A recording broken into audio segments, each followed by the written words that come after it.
રાશિ ભોગીભાઈ શેઠની એકની એક દીકરી હતી. ખૂબ જ લાડકોટથી ભોગીભાઈએ રાશિનો ઉછેર કર્યો હતો. રાશિની મમ્મી રાશિ 6 વર્ષની હતી ત્યારે કેન્સર જેવી ભયંકર બીમારીને કારણે રાશિનો હાથ ભોગીભાઈના હાથમાં સોંપી મૃત્યુ પામ્યા હતા. રાશિનો ઉછેર તેના ફૈબાના હાથમાં થયો હતો. રાશિના ફૈબા બાળ વિધવા હતા, તેથી ભોગીભાઈને ત્યાં જ રહેતા. ફૈબાએ રાશિને ક્યારેય માની ખોટ ચાલવા નહોતી દીધી. ભોગીભાઈ 65% સુખી હતા. ખૂબ મોટો બંગલો હતો અને પોતાની એક મોટી ફાર્મ હતી, જે વર્ષો જૂના મુનિમ હતા તે સંભાળતા હતા. ભોગીભાઈના બંગલાને અડીને જ બીજો બંગલો કિરીટભાઈનો હતો.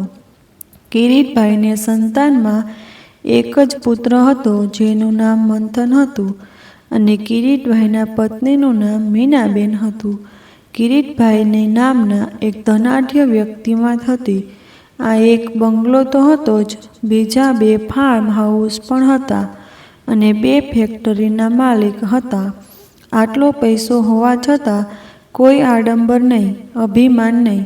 નોકરોને પણ ક્યારેય તુકારે નહોતા બોલાવતા. બંગલાની પાછળ જ નોકરોને રહેવા માટે ક્વાર્ટર બનાવી દીધા હતા. તેમાં જ તેઓ રહેતા હતા. તેમના છોકરાઓને ભણાવવાનો તમામ ખર્ચો પોતે ઉઠાવતા. રામુ કાકાની 3જી પેઢી પણ શેઠને ત્યાં કામ કરતી હતી. એટલા જૂના હતા.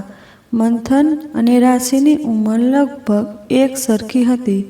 આથી બંનેને એકબીજા સાથે ખૂબ ભળતું. બંને લગભગ આખો દિવસ સાથે ને સાથે રહેતા. કોઈક વાર રાશિ મંથનને ત્યાં રમવા જતી, કોઈક વાર મંથન રાશિને ત્યાં રમવા જતો.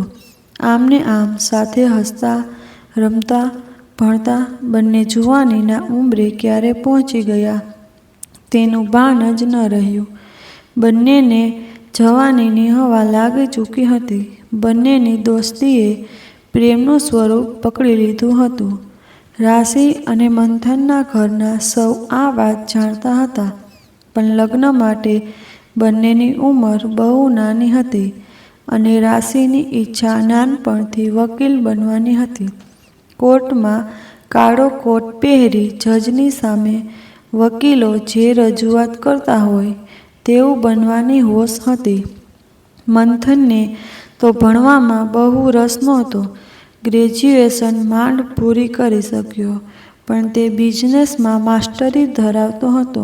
રાશિએ વકીલાતનું ભણવાનું પૂરું કર્યું ત્યાં સુધીમાં તો મંથન પણ બિઝનેસમાં ખૂબ આગળ વધી ગયો હતો.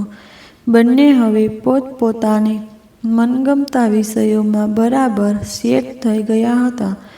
ખૂબ નાની ઉંમરમાં રાશિએ ઘણા કેસ સફળતાપૂર્વક સોલ્વ કર્યા અને વકીલાતની દુનિયામાં સારું એવું નામ કમાઈ લીધું. મંથન અને રાશિની સહમતિ લઈ ભોગીભાઈ અને કિરીટભાઈ એ બળીને બંનેના લગ્નની તારીખ નક્કી કરી લીધી અને ખૂબ જ ધામધૂમથી પ્રસંગ પતાવ્યો. રાશિ અને મંથન હનીમૂન માટે નીકળી ગયા. 1 મહિનો તો જોતજોતામાં ક્યારે પસાર થઈ ગયો ખબર જ ન પડી. ફરીને આવીને બંને પાછા પોતપોતાના કામમાં બીજી થઈ ગયા. રાશિના હાથમાં એક બહુ જ ગંભીર કેસ આવ્યો હતો. આરોપી આતંકવાદી હતો. તેના વિરુદ્ધ પુરાવા એકઠા કરવાના હતા. આ કામ કપરું પણ હતું અને જોખમી પણ હતું. જો કે રાશિને ચેલેન્જ એક્સેપ્ટ કરવાની મજા આવતી. તેણે તપાસ પૂરી કરી. આરોપીનું નામ યુસુફ હતું. તેણે સ્કૂલમાં બોમ્બ ગોઠવ્યો હતો. સ્કૂલમાં બોમ્બ મૂકી પોતે લપાતો છુપાતો બહાર નીકળતો હતો.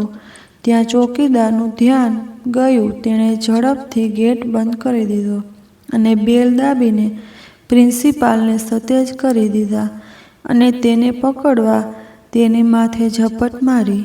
યુસુફ છૂટવા ફાંફા માર્યા, પણ છૂટી ન શક્યો. એટલે ચોકીદારનું ખૂન કરી નાખ્યું અને ભાગવા લાગ્યો. ત્યાં તો બધા ભેગા થઈ ગયા અને પોલીસ પણ આવી ગઈ. અને પકડાઈ ગયો.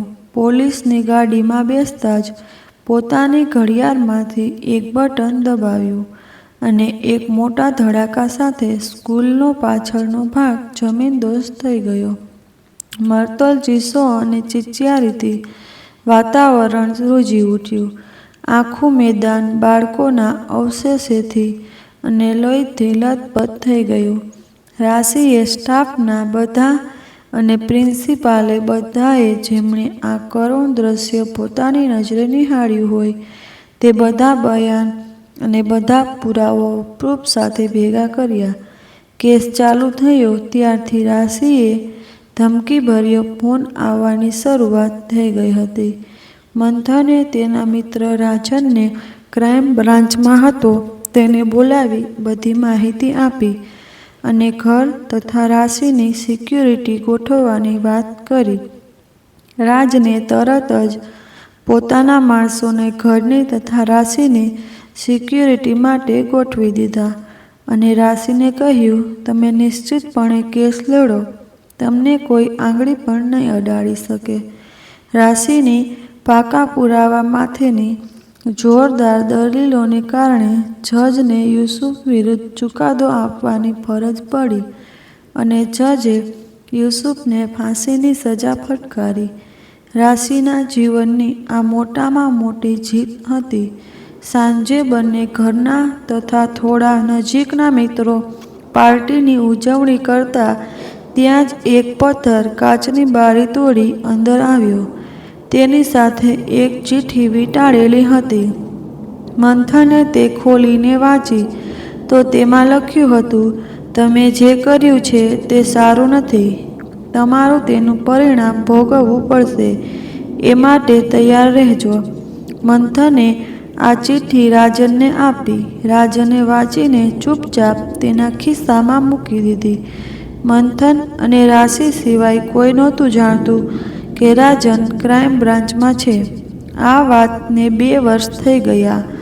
તે દરમિયાન રાશિએ એક સુંદર બાળકીને જન્મ આપ્યો. તેનું નામ મંસી રાખ્યું. 2 ઘર વચ્ચે મંસી ખૂબ જ લાડકોડથી ઉછેરી રહી હતી. બધાને ખૂબ જ લાડકવાઈ હતી. રાશિનું મન ભરાતું જ નહીં તેને રમાડવામાં ને તેનો સમય પસાર થઈ જતો. રાશિએ પોતાના હાથ નીચે 2 જુનિયર વકીલ છોકરાઓને તૈયાર કર્યા એટલે મોટા ભાગના કેસ તેઓ જ હેન્ડલ કરતા હતા. રાશિએ ઘરમાં જ ઓફિસ ખોલી નાખી હતી. કોઈ મોટો કેસ હોય તો જ તે કોર્ટ જતી. મીનાબેનના ભાઈની દીકરીના લગ્ન હતા. આથી 1 અઠવાડિયા પહેલાં બધા આવી જાવ એવો મીનાબેનના ભાઈનો ખાસ આગ્રહ હતો. બધા લગ્નમાં જવાની તૈયારીમાં લાગી ગયા. ત્યાં રાશિએ એક ખૂબ જ અટપટો કેસ સોલ્વ કરવાનો આવ્યો. આથી રાશિએ કહ્યું, તમે બધા જાઓ, મારા પપ્પાને અને ફોઈને પણ સાથે લેતા જાઓ અને મંસી માને તો તેને પણ લેતા જાઓ. હું 2 દિવસમાં કેસ સોલ્વ કરીને પહોંચી જઈશ. બધા અમદાવાદથી સુરત જવા રવાના થઈ ગયા અને રાશિ પોતાના કામે લાગી ગઈ. લગભગ 1.5 કલાક જેવું થયું હશે ત્યાં ઘરના ફોનની રિંગ વાગી. નંબર અજાણ્યા હતા છતાં તેણે ફોન રિસીવ કર્યો. ત્યાં જ સામેથી અટ્ટહાસ્ય કરતો અવાજ આવ્યો, હું મારો બદલો ભૂલ્યો નથી. તારા કુટુંબ પાસે ફક્ત 10 જ મિનિટ છે. બચાવી શકે તો બચાવી લે, નહીં તો જેવી ભગવાનની મરજી, કહી ફોન કપાઈ ગયો. રાશિને તો પરસેવો વળી ગયો, હાંફળી ફાંફળી થઈ ગઈ, મગજ શૂન્ય થઈ ગયું. માંડ કરીને પોતાની જાતને કાબૂમાં કરી અને રાજનને ફોન કર્યો અને બધી વાત કરી. રાજને કહ્યું કે હમણાં ને હમણાં તે લોકોનું લોકેશન જાણીને મને જલ્દીથી મારા મોબાઈલમાં મોકલ, કહી તે મંથનના ઘરે આવવા નીકળી ગયો. રાશિએ તરત જ મીનાબેનને ફોન લગાડ્યો. મીનાબેને ફોન ઉપાડ્યો તેથી રાશિને થોડી રાહત થઈ. રાશિએ પૂછ્યું, બધા મજામાં છો ને? પપ્પા શું કરે છે? મંસી હેરાન તો નથી કરતી ને? મનના ફફડાટને છુપાવી મીનાબેને વારાફરતી બધા કેમ છે, શું કરે છે વાત ચાલુ હતી ને ત્યાં જ મીનાબેને જોરથી ચીસ પાડી. રાશિ ચીસ સાંભળીને ધ્રુજી ગઈ. ત્યાં તો એક મોટો ધડાકો સંભળાયો. રાશિ એકદમ ચીસ પાડીને બેભાન થઈ ગઈ. રાશિની ચીસ સાંભળી રામુ કાકા બહાર દોડતા આવ્યા. રાશિની હાલત જોઈને રામુ કાકાએ એમની પત્ની અને દીકરાની વહુને બૂમ પાડીને બહાર બોલાવ્યા. રાશિને પાનમાં લાવવાની કોશિશ કરી જોઈ. રાશિની હાલત જોઈ ગભરાઈ ગયા અને બહારની તરફ દોડ્યા.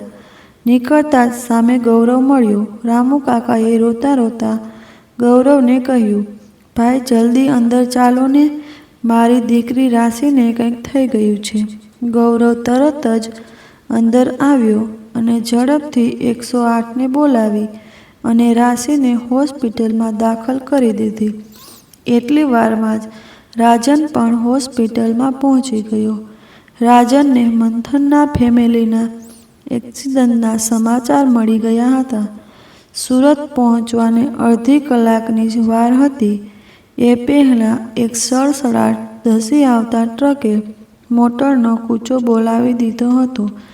સાથે ટ્રક ડ્રાઈવરનું પણ ઘટના સ્થળે જ મોત થઈ ગયું હતું અને ટ્રકના નંબર પણ ખોટા હતા. અત્યારે તો રાજન માટે રાશિ ઝડપથી સ્વસ્થ થાય તે મહત્વનું હતું. રાશિ 3 દિવસે ભાનમાં આવી. ગૌરવે 3 દિવસ સુધી રાત જોયા વગર રાશિની સેવા કરી. રાશિ ભાનમાં આવી પછી રાજને ધીમે ધીમે એક્સિડન્ટની વાત કરી. તેના પર પડેલા વજ્રઘાત રાશિ માટે જીરવવો બહુ અઘરો હતો. તે દોડીને બારી પાસે ગઈ અને બારીમાંથી કૂદકો મારવા જતી હતી ત્યાં રાજને અને ગૌરવે પકડી લીધી. તેના આક્રંદે આખી હોસ્પિટલને રોવડાવી દીધી. રાશિને એકલી હોસ્પિટલમાં રાખવી હિતાવહ નહોતી. તેથી રાજને હોસ્પિટલમાંથી ડિસ્ચાર્જ લેવડાવી રાશિને ઘરે શિફ્ટ કરી અને સાથે એક નર્સ 24 કલાક તેની સાથે રહે એવી વ્યવસ્થા કરી. સાથે સાથે તેને એમ હતું કે કદાચ રાશિ પર પણ હુમલો થશે. તેથી બંગલાની ફરતે છુપી પોલીસ ગોઠવી દીધી અને એકને બગીચાના માળી તરીકે બંગલામાં ગોઠવી દીધો, જેથી બંગલાની અંદરની હિલચાલ પર પણ રાજન રહે. રાજન અને ગૌરવ રાશિનું ધ્યાન રાખવા સતત તેની સાથે રહે તેવી ગોઠવણી કરી. રાશિને ઘેનનું ઇન્જેક્શન આપ્યું હોવાથી રાશિ ઘસઘસાટ ઊંઘી રહી હતી. તે દરમિયાન રાજવે ગૌરવ વિશે જાણી લીધું. ગૌરવ અઠવાડિયા પહેલાં જ અમદાવાદ ઇન્ટરવ્યૂ આપવા આવ્યો હતો. તેના મામાના શાળાનો બંગલો ખાલી હોવાથી તે તેમાં ઉતર્યો હતો. 5-6 બંગલા છોડીને જ તેનો બંગલો હતો. રાશિ સાથે આ બનાવ બન્યો ત્યારે તે ઇન્ટરવ્યૂ દેવા જઈ રહ્યો હતો. રાજનને ગૌરવ પર વિશ્વાસ બેસી ગયો, તેથી હવે તે થોડો નિશ્ચિત બની ગયો હતો. કારણ રાજનનું ઘર રાશિના ઘરથી ઘણું દૂર હતું. અચાનક દોડીને આવવામાં સહેજે કલાક નીકળી જાય. બાજુમાં ગૌરવ હતો તો તરત પહોંચી તો શકે. રાશિને સંભાળ રાખવાવાળા તો ઘણા હતા, પણ પોતાના કહી શકાય તેવી એક પણ વ્યક્તિ બચી નહોતી.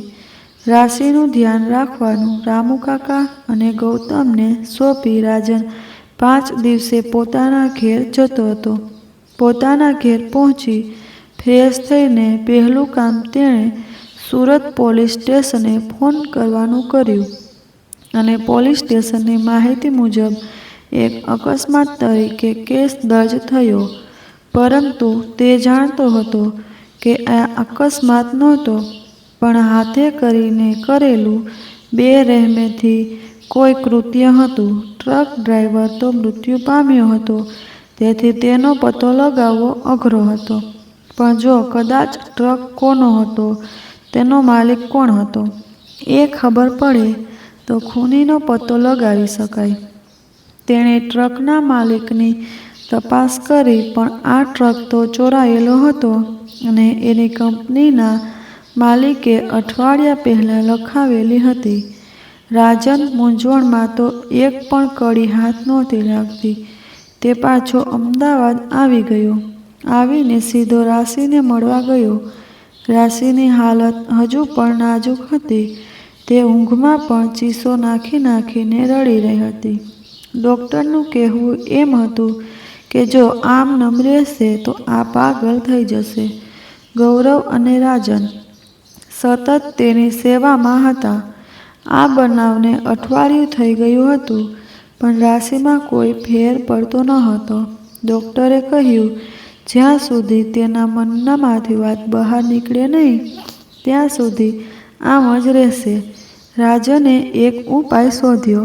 રાશિ રડી રહી હતી ત્યારે રાશિને એક જોરથી તમાચો માર્યો. રાશિ હતપ્રત બનીને રાજન સામે જોવા લાગી અને પછી રાજનને વળગીને ખૂબ રડી. રાજને કોઈ બહેન ન હતી. આથી રક્ષાબંધનને દિવસે હંમેશા રાશિ પાસે રાખડી બંધાવતો હતો. રાજનની આંખો પણ આંસુઓને રોકી ન શકી. રાજને પણ પોતાનો જીગરજાન મિત્ર ખોયો હતો. આટલા દિવસથી રોકી રાખેલા આંસુઓને રાજને વહેવા દીધા. થોડીવાર પછી બંને શાંત થયા અને સ્વસ્થ થયા.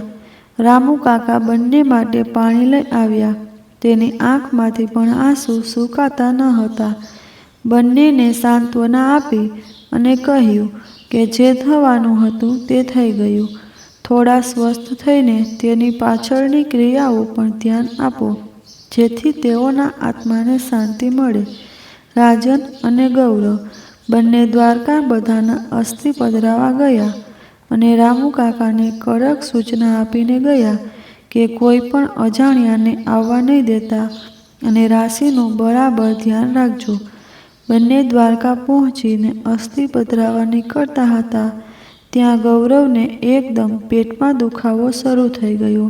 તે તો બેવડો ચોવડો વળી જતો હતો. રાજને એક હોટલ રૂમમાં બુક કરાવી હોટલવાળા પાસેથી ડૉક્ટરનો નંબર લઈ ડૉક્ટરને ફોન કરીને બોલાવ્યા. ડૉક્ટરે દુખાવાનું એક ઇન્જેક્શન આપ્યું અને કહ્યું, ગેસ એસિડિટીનો પ્રોબ્લેમ હોઈ શકે.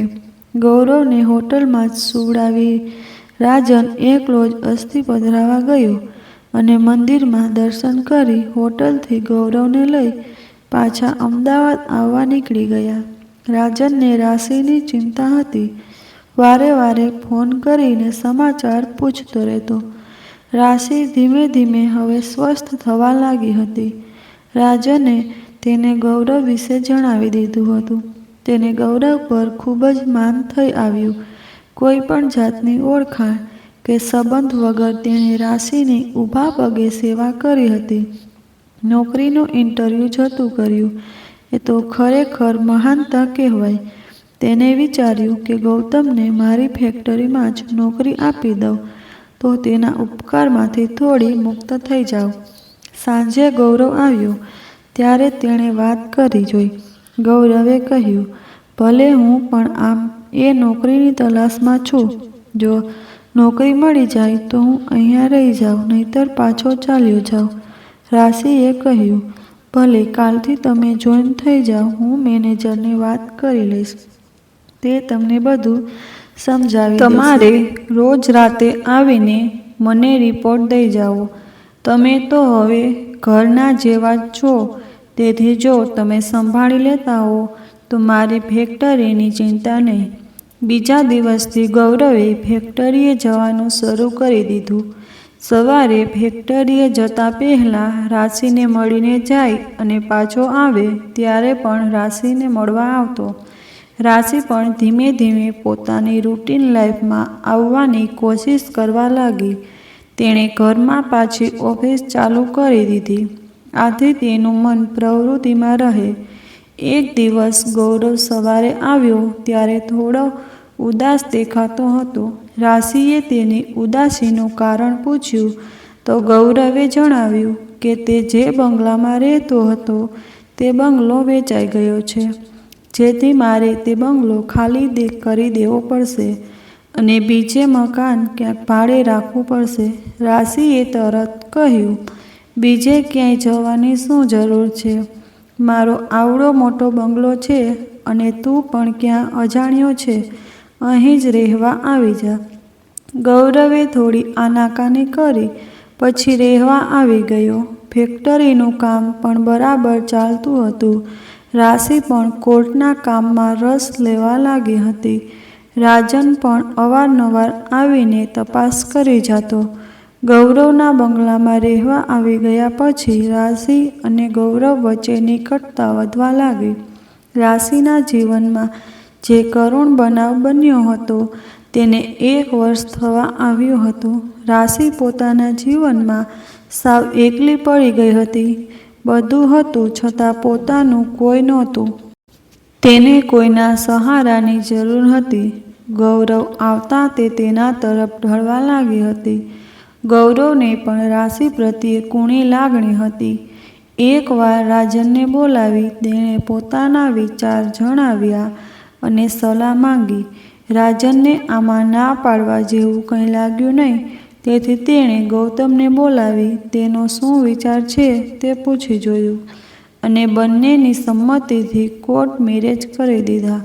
2-3 મહિના હસી ખુશીથી પસાર કરી બંને પાછા પોતાના કામમાં વ્યસ્ત થઈ ગયા. હવે તો ફેક્ટરીની બધી જવાબદારી ગૌરવે સંભાળી લીધી હતી. રાશિ ફેક્ટરીની બાબતમાં નિશ્ચિત બની ગઈ હતી. 2 મહિના પછી ગૌરવને મળવા કોઈ 2 અજાણ્યા શખ્સો આવ્યા હતા. ગૌરવે તેને હામાં હા મિલાવતો હતો. તે લોકો બંગલાની અંદર નહોતા ગયા, બહાર ઊભા વાત કરતા હતા. બગીચાના માળીએ અડધું પડધું સમજાતું હતું. છેલ્લે જતાં મોટેથી બોલાયેલા શબ્દો તેમણે બરાબર સાંભળ્યા હતા. તેણે તરત જ રાજનને ફોન લગાડ્યો. રાજનને બધી વાતથી વાકેફ કર્યો. રાજને તરત જ રાશિને ફોન લગાડ્યો અને પૂછ્યું, તું ક્યાં છે? રાશિએ કહ્યું, હું કેસના હિયરિંગ માટે કોર્ટમાં આવી છું. રાજને કહ્યું, સારું, તું બારે છો, તું મને હમણાં ને હમણાં મળ, પણ કોઈને ખબર ન પડવી જોઈએ કે તું મને મળવા આવી છે. બાકી બધું તું આવીશ પછી કહીશ. રાશિ વકીલ હતી તે સમજી ગઈ નક્કી કોઈ ગંભીર વાત હશે, તેથી બુરખો પહેરીને રાજનને મળવા ગઈ. રાજને રાશિને કહ્યું કે આપણે કોઈ મોટી સાજિશમાં શિકાર બન્યા છીએ. હું શ્યોર નથી, પણ ગૌરવ વિરુદ્ધ એક એવિડન્સ મળ્યું છે. તેના પરથી એમ લાગે છે કે જો હું વિચારું છું તે જો સાચું હોય તો તારા પર પણ મોટું જોખમ છે. પછી રાજને ગૌરવને 2 માણસો મળવા આવ્યા હતા અને જતાં કહેતા ગયા હતા, અભી जो भी करना है वो जल्दी कर ले, तेरे प्लान को अब अंजाम दे दे, हमारे पास ज़्यादा वक्त नहीं है. માટે હવે ગૌરવથી થોડી સાવચેતી રાખજે. બીજી તપાસ હું મારી રીતે કરીશ અને ગૌરવ ફ્રોડ હશે તો આ એક્સિડન્ટમાં તેનો પણ હાથ હોવો જોઈએ. માટે આપણે આ કેસ ખૂબ જ સાવધાની અને હિંમતથી સોલ્વ કરવો પડશે. રાશિની આંખમાં પાણી આવી ગયા. રાજને તેના માથે હાથ ફેરવી હિંમત રાખવાનું કહ્યું અને બંને છૂટા પડ્યા. રાશિ રિક્ષામાં આવી હતી. તે પાછી કોર્ટમાં ગઈ. બુરખો ઉતારી પછી કાર લઈ પોતાના ઘરે ગઈ. ઘરે પહોંચીને ફ્રેશ થઈ ગૌરવની રાહ જોવા લાગી. બેઠી વિચારતી હતી, શું ગૌરવ સાચે જ ફ્રોડ હશે? તે કોણ છે? શું છે તે તો તેણે કીધું હતું એ જ અમે માન્યું હતું. કોર્ટ મેરેજ કર્યા ત્યારે તેના મા બાપને બોલાવવાનું કહ્યું ત્યારે જવાબ આપ્યો હતો કે મારા પપ્પાની તબિયત સારી નથી, તેથી તેઓ આવી શકે તેમ નથી. એમણે મેરેજની રજા આપી દીધી છે, તેથી આપણે મેરેજ પછી તેમને મળી આવશું. મને હજુ સુધી તેણે તેના મમ્મી પપ્પાને મળાવ્યા નથી. ગૌરવના એહસાન નીચે એટલા દબાઈ ગયા હતા કે તેના વિશે ડિટેલમાં માહિતી મેળવવાનો વિચાર જ ના આવ્યો. પણ હવે તેને પૂરેપૂરો સમજવો પડશે એ વિચારતી બેઠી હતી ત્યાં જ ગૌરવ આવી ગયો અને પૂછવા લાગ્યો કે આજ તો મેડમ કંઈક ઊંડા વિચારમાં ખોવાયેલા બેઠા છે. શું વાત છે? હું આવી ગયો તે પણ તારું ધ્યાન નથી. રાશિએ કહ્યું, બસ એમ જ હું મારા કેસ વિશે વિચારતી હતી. તું બોલ, કેવો ગયો તારો આજનો દિવસ? ગૌરવે કહ્યું, એમને એમ અમારે બીજું નવું શું હોય? પછી બંને જમવા અંદર ગયા. જમીને ગાર્ડનમાં થોડીવાર બેઠા. પછી રાશિએ ગૌરવને કહ્યું કે ગૌરવ, મને એમ થાય છે કે રવિવારે આપણે પ્રોપર્ટીનું કામ જે વર્ષોથી સંભાળે છે તે સુભાષ અંકલને બોલાવીએ અને મારે વિલમાં થોડો ફેરફાર કરાવવો છે. ગૌરવના કાન ચમક્યા અને આંખમાં ચમક આવી. તેણે રાશિને કહ્યું, એમાં ફેરફાર શું કરવાનો હોય? આપણે બે જ તો છીએ, બીજું કોઈ તો છે નહીં. રાશિએ કહ્યું, એમ વાત નથી, પણ જ્યારે હું એકલી હતી અને જીવન જીવવાની કોઈ ઈચ્છા નહોતી ત્યારે સુભાષ અંકલને બોલાવી એક વિલ તૈયાર કરાવડાવ્યું હતું. એમાં અમારી અને મારા પપ્પાની મિલકત મળીને જેટલી પણ મિલકત થાય એ બધી મિલકત જો હું મૃત્યુ પામું તો જુદી જુદી સંસ્થાઓના નામે મેં સૂચવ્યા હતા તે બધામાં વહેંચી દેવી. હવે તો તું છે તો શા માટે તારું નામ વિલમાં એડ ન કરાવું? આથી સુભાષ અંકલને બોલાવી લઈએ. ગૌરવના મોઢા પર તેજ પથરાઈ ગયું. ચાલાક રાશિની નજરમાં આવી ગયું.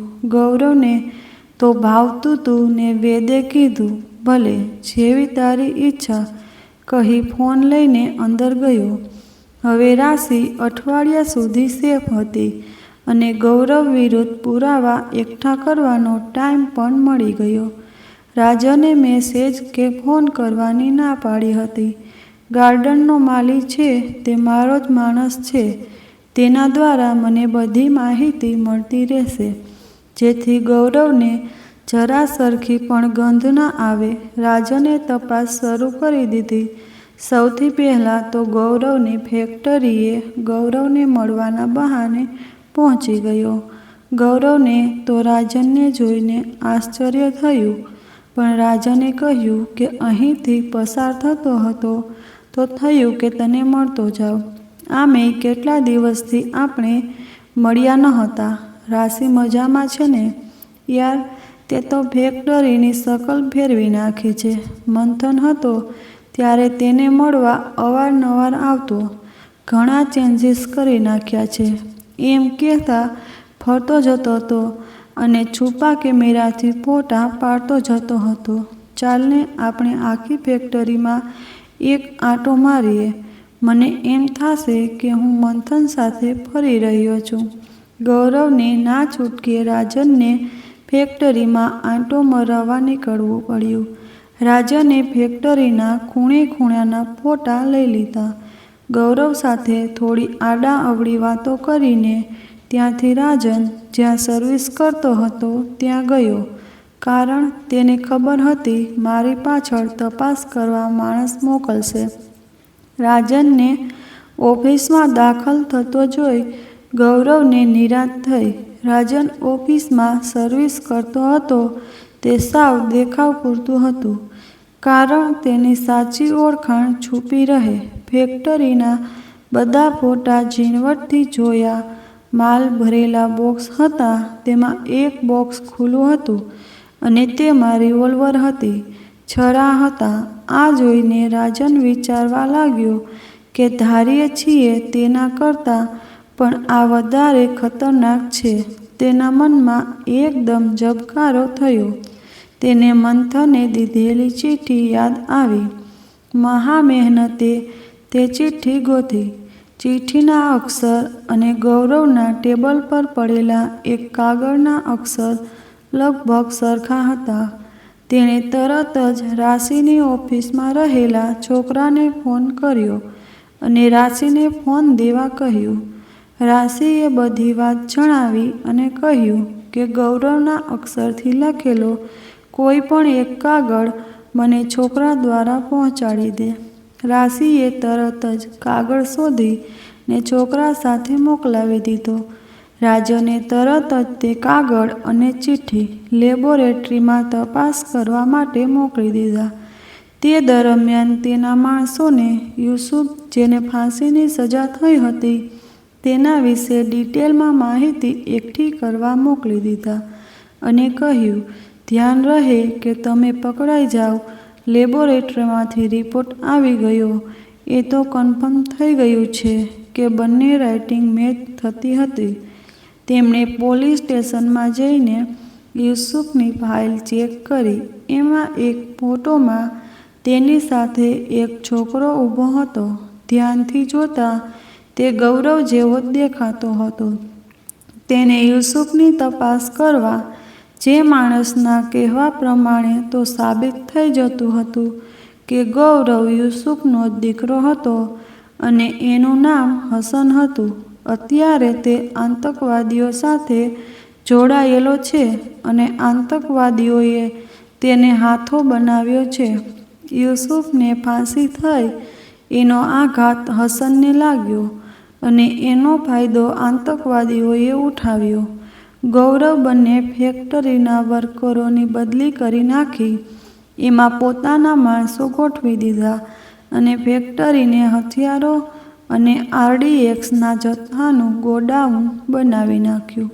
રાશિ અને રાજનની આંખ તો ઉઘડી, પણ બહુ મોડી ઉઘડી. જો કે રાશિને કંઈ થાય એ પહેલાં ભગવાને ચેતવી દીધા. રાજનની રાશિને સમાચાર પહોંચાડી દીધા કે ગૌરવ યુસુફનો દીકરો હસન છે અને આતંકવાદીઓ સાથે ભળેલો છે. તારી બંને ફેક્ટરીઓ હથિયારો અને RDXના જથ્થાને રાખવાનું ગોડાઉન બની ગયું છે.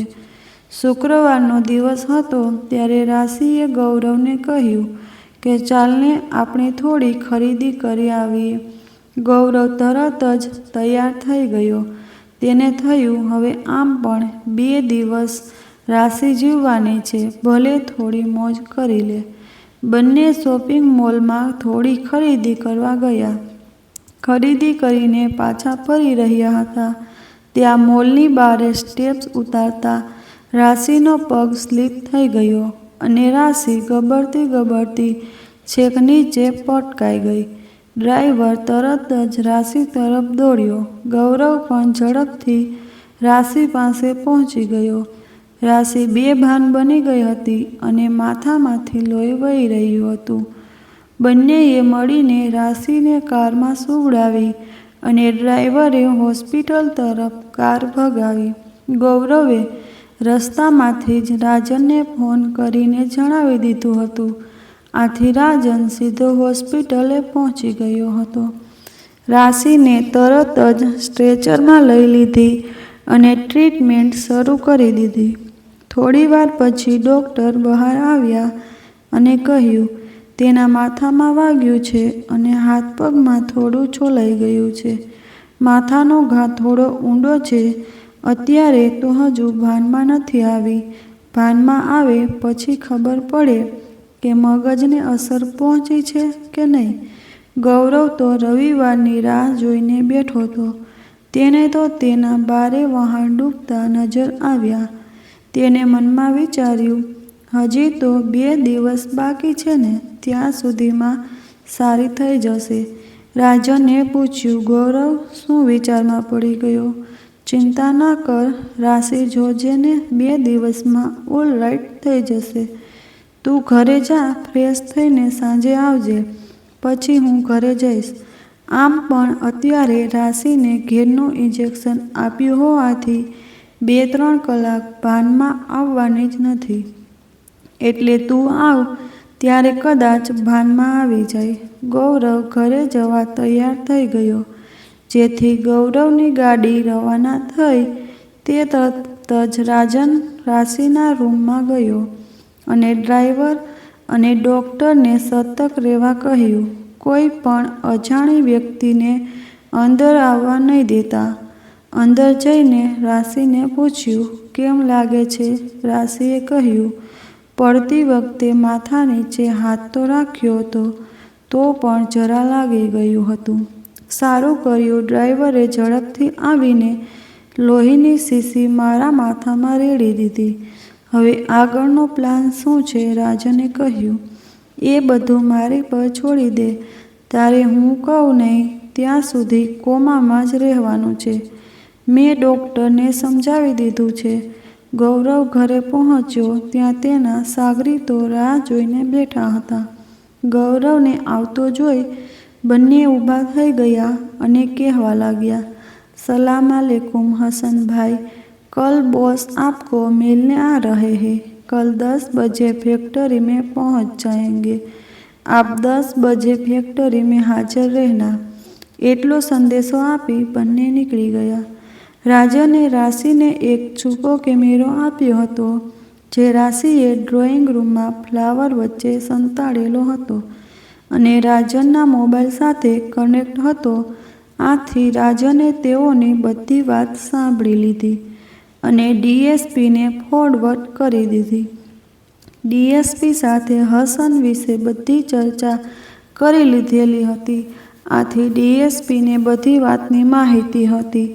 એટલે તેણે પોલીસ ફોર્સ આખી ભેગી કરી બીજે દિવસે સવારે 10 વાગ્યે ફેક્ટરીની ચારે તરફ છૂટી પોલીસ ગોઠવી દીધી. જેવો આતંકવાદીનો બોસ ફેક્ટરીમાં દાખલ થયો એટલે તરત જ 10 મિનિટ પછી પોલીસોએ હુમલો કરીને બધાને પકડી લીધા.